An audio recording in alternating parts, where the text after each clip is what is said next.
Ətri bahar qoxulu, quşlar nəğmə oxurdu,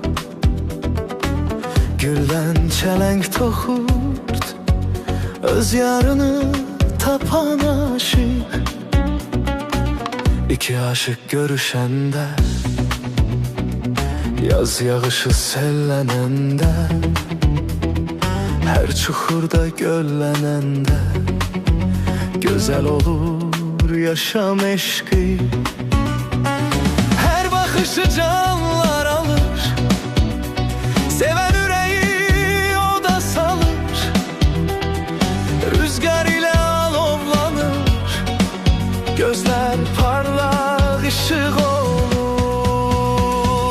Yaşamağa var həvəsi, sevgi dolu hər nəfəsi, ümid açar dar qəfəsi, sabahları nurla doğar.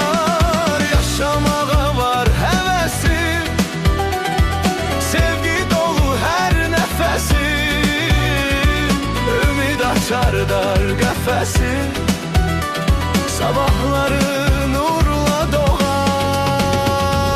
Qaranlıqlar uzaq qaçar, sevgi yolu işıq saçar, xoşbəxtlikdən qanad açar, qatarlanıb uçar göyə.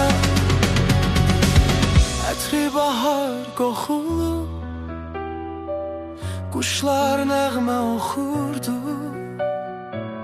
güldən çələng toxurd, öz yarını